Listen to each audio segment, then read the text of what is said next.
What's going on, guys? Black Scout Survival Midday Live. Let's check in New York City really quick.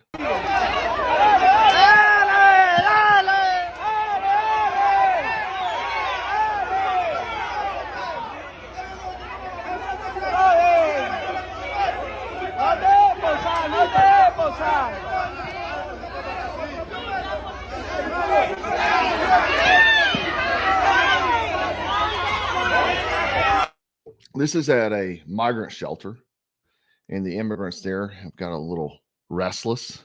They're a little upset with the accommodations they're receiving, and they decided to attack police officers. Yeah, that's where we're at. Now, we're going to talk a lot about various parts of the country and how it's being affected. But let's look and see exactly where your taxpayer money is going, because I have a video here that shows illegal immigrants in New York since July, and they've paid nothing. I'm talking about they get a free hotel, luxury hotel. They've gotten maid service, 3 meals a day, per diem, medical, Medicare, basically a 7-month vacation. And personally, I'm thinking about going across the border, coming back in and seeing if I can get a 7-month vacation. I'm thinking about trying it. Meanwhile, most Americans are living paycheck to paycheck and now working 2 jobs. So check this out. Han estado quedándose aquí en el Rojo Hotel. Desde que yo llegué, de julio, ¿Cuántos meses es eso? como 7 meses. ¿Y han tenido que pagar alojamiento? No, nada, no he pagado nada. Es 100% gratis. Sí. ¿Y le dan almuerzo, desayuno? Sí, sí, le dan cosas del niño, personales, nos dan pañales, lo que necesiten ellos. ¿Y ahí en el hotel hacen limpieza de las cuartos? Sí, hacen. Sí, todos los días hacen limpieza, cambian las sábanas, hacen aseo. ¿Todos los días hacen eso? Sí, todos los días. ¿Han podido conseguir trabajo ustedes? No. Yo no. Si ustedes tuvieran un problema de medicina, ¿cómo podrían recibir ayuda con eso? Bueno, con una tarjeta, la del seguro de Medicare. Y la Metro Plus. Nosotros tenemos la Metro Plus y eso nos abarca el seguro que nosotros necesitamos para los niños y también nosotros nos beneficiamos de eso. ¿Se sintieron apoyados gracias a nuestro presidente Joe Biden? Bueno, sí, porque si no estamos trabajando ni nada, él es el que nos está ayudando prácticamente. So what they're planning on doing is supporting these folks, getting them citizenship. So just like they're very thankful, you heard the lady say they're very thankful for Joe Biden. So of course they're going to vote for Joe Biden. They're going to tell all their friends and family and people across the world, come to America. You don't have to work. And there's a bigger reason for this. Yes, to get votes, but there's more than that we're going to get to. Now, I have some interesting news here. The U.S. Customs and Border Protection Service has found basically a fake agency van, a fake Border Patrol van, and they were carrying 11 undocumented smuggling invaders here. But this was in the Arizona Tuscan sector. This happened. Now they get caught during a routine stop. Agents stumble upon the van, which obviously looks like a Border Patrol vehicle, and then they were attacked. Now they were caught because the light bar did not match the standard light bar marked found on marked Border Patrol units. But they then attacked, like once they got pulled over, they attacked the Border Patrol. So they're trying all kinds of methods now. And obviously you're not getting into America without cartel. I mean, and that is even if you're a Chinese soldier and you're coming in, they're paying the cartels to bring them across. But just because I've been saying this, just because the media says or someone's not prosecuted does not mean they're innocent. So look at this here. These 2 guys here last month, Muhammad, Muhammad Izzuddin and Muhammad Awi forced entry into a business in Brooklyn, New York. The first Muhammad then raped and robbed a 49-year-old female worker while Awi held a knife at her throat. Now, they had already been arrested, released, and then they go commit another crime. They were granted supervised release after they raped the woman at knife point. So just because they allow someone to go does not mean they're innocent by far. These are leftist run states. They are fostering this criminal behavior. That's why you see police are not respected. They're being attacked. And I want to show a video here of them talking about the Chinese army that is within the U.S. really quickly.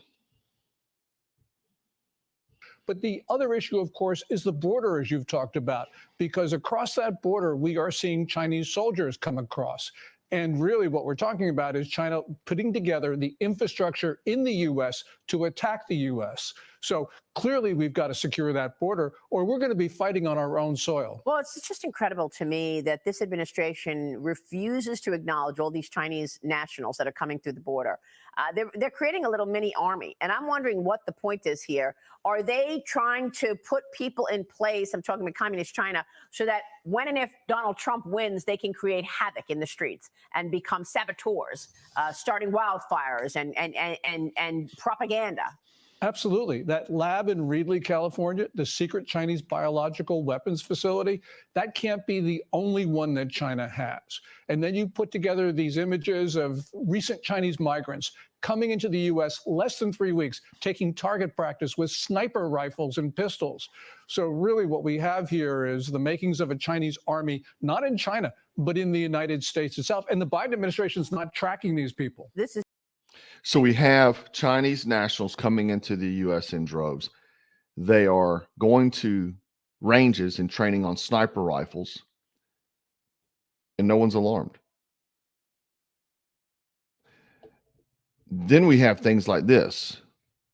Kelly Wong, Chinese citizen. She gave a speech in Chinese after being elected to serve in San Francisco's election commission. She's been sworn in despite FEC rules banning foreigners from taking part in the electoral process at local, state, and federal levels. She's not an American citizen, and now she's working in the elections. What could go wrong? What could go wrong? Now check these guys out. These dudes are from Syria. When the reporter asked them several questions, they clammed up, didn't answer, and then you see this guy here wearing a 5.11 tactical jacket. They don't sell 5.11 in Syria.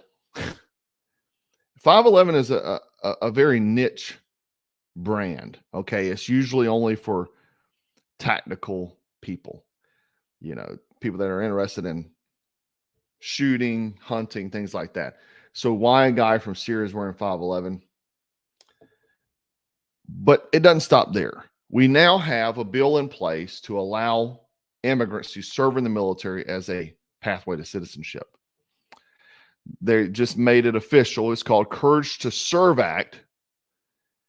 And I'm going to play a video here to let you hear all about it.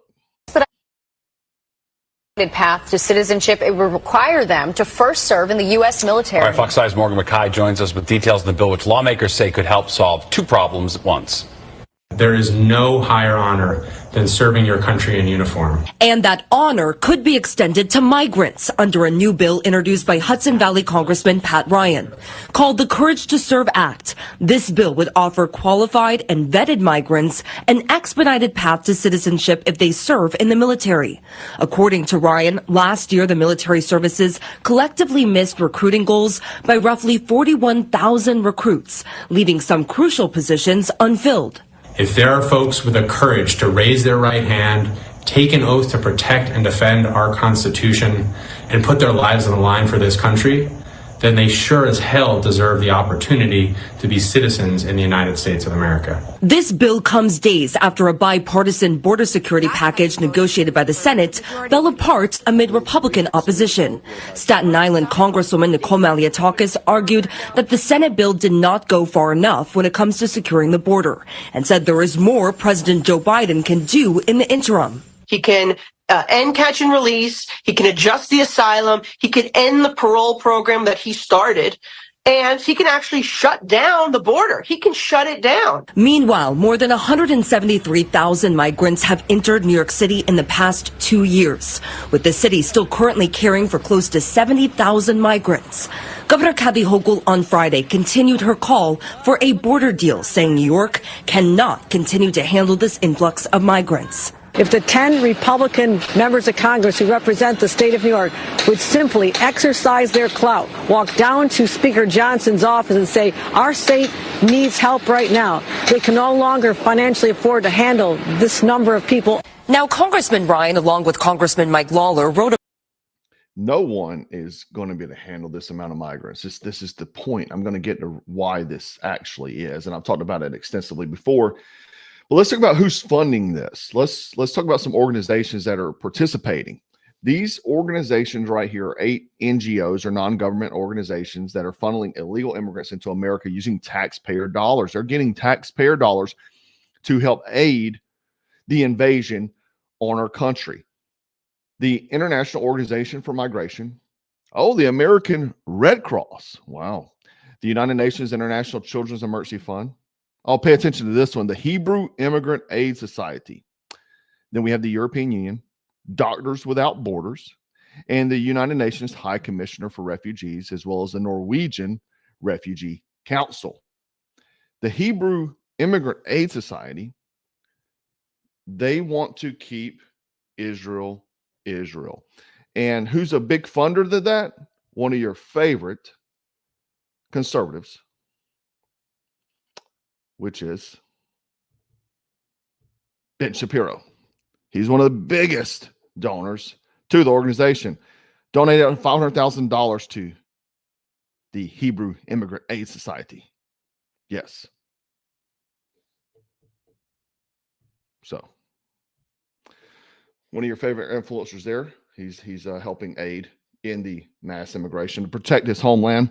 But I want you to check out this 1977 video from an economist named Milton Friedman on the benefit of illegal immigration.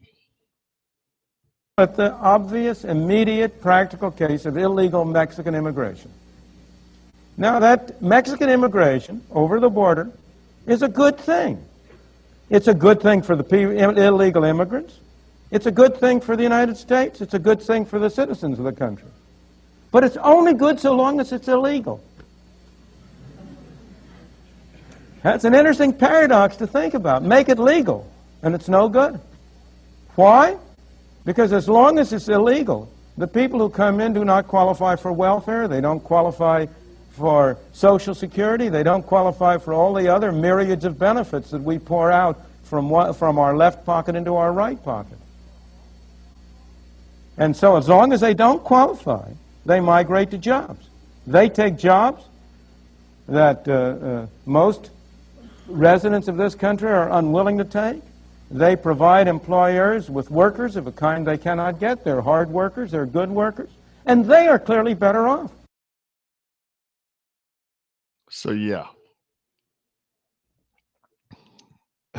First of all, let me throw this. Don't be hard on Ben, because the same is said about the Catholics support the Catholic Church. The Catholic Church is not funding a migrant invasion, buddy. Not to mention, I don't know if you ever heard Ben Shapiro on Joe Rogan. He's has a lot of animosity towards Christians and Jesus Christ. And since he wears the thing on his head, you know, if he's really abiding by the Torah, he would have a beard. He would not cut the side of his head, all these sort of things. But you heard the economist there saying the benefits of illegal immigration when it's illegal. Same that goes for drugs. If drugs are legalized, then there's no benefit to being a drug dealer, or big pharma is the new drug dealer, whatever how you want to cut it. But this all comes down to this Cloward-Piven strategy. Cloward-Piven strategy. I don't know how to say it, and I don't really care. Anyway, the Cloward-Piven strategy is a political strategy outlined in 1966 by American sociologists and political activists Richard Cloward and Francis von Piven. It is the strategy of forcing political change leading to societal collapse through orchestrated crisis. The strategy seeks to hasten the fall of capitalism by overloading the government bureaucracy with a flood of impossible demands, amassing massive unpayable national debt and other methods such as unfettered immigration, thus pushing society into crisis and economic collapse by overwhelming the United States. Now, before I go further on this, I want to say that I did a very in-depth video that no one watched. It had 0 views because anytime I do anything of substance, people don't want to watch it. I should make videos like the Hodge twins just making jokes about people, and I'll get a lot of views. But I talked in depth about capitalism, socialism, and communism and the differences. Now, capitalism, the benefit of it is innovation. Hence why China mass produces everything, but they copy everything that we do. You take people like Elon Musk, who some people love or hate, but the fact of the matter is he's innovating. Without capitalism, there will be no innovation. So even the military industrial complex that we hate because they pay politicians to start wars. However, if they did not exist, we would not have superior military technology. And because what is the reason? Because of financial gain. There's a reward for outcompeting other people, whereas in a communist society like China, it's slave labor. People don't care. They're not really trying to do better. They're not trying to be competitive because they're being made to do it versus getting a reward for doing it. That's why they want to destroy America, because we lead in innovation. Now, the Cloward-Piven strategy is a scorched earth strategy. So in war, if you use this for warfare, you destroy everything within a country, not just military installments or resources, but the idea is that without economic support, the enemy military would not be able to take advantage of their resources. Thus, the opposing army will survive because their enemies lack the ability to accumulate resources. Well, why would someone want to do that that's also sending gazillions of Chinese soldiers in the country? Oh, China, right? The end goal of the strategy, per the originators, not used in a wartime capacity, is to create a political crisis leading to a guaranteed annual income. What does that mean? So if we separate and destroy the middle class because everything's so expensive, we push them down to the poor, the elite stay rich. What happens? There's rich and poor. Now we can create an annual income, which is also known as socialism or communism, because it will lead to complete control of your citizens, because they will completely need to depend on you. So if you have all of these immigrants that are getting, like the first group that we saw, the 2 ladies that are getting housing, they're living for free. The middle class is supporting this, depleting their income. So now we're all the same. We're all on the same playing field. No matter how hard you work, no matter how many years of school you've been to, and trust me, it's very hard to even operate a business, like a small business. I pay double in taxes for my business than my salary. I'm not even kidding you. I swear. Because the idea is to destroy independence. They don't want independence whatsoever. They want you to completely be a subject of the system. And that's where all this comes from. Is it DC? A lot, yes. Is it foreign governments? Yes. It's all of the above. Are they working together? Possibly. Maybe not. Maybe they all want the same outcome. See, when you're an elitist, like in the World Economic Forum, you're not an elected official. But then if you have governance or control, whereas in American constitutional republic, we vote in people that we want to make decisions for us, that we make decisions we want. That's the reason we vote them in. But if we remove that system, then the elites are in control. People like Oprah, people like Jeff Bezos, Klaus Schwab, these sort of people that are not elected officials. They're people that just attain a lot of wealth. Anyhow, we are in a true invasion. The country's being destroyed. I couldn't believe anyone would want to be an NYPD officer at this moment. And all the good ones were ran off. All the good cops are getting ran off everywhere. This one gentleman actually emailed me the other week. He's up for indictment for an arrest of a transgender individual that like stole a car. He tased him or used some kind of non-lethal projectile. Now he's up for indictment because the person is trans. This is where we're at in America. So you better get ready. Buckle up. 2024 is going to be a wild ride, and it's just getting started. Anyhow, guys, please leave a comment. Remember to stay frosty, stay strapped, and always stay dangerous. Take care.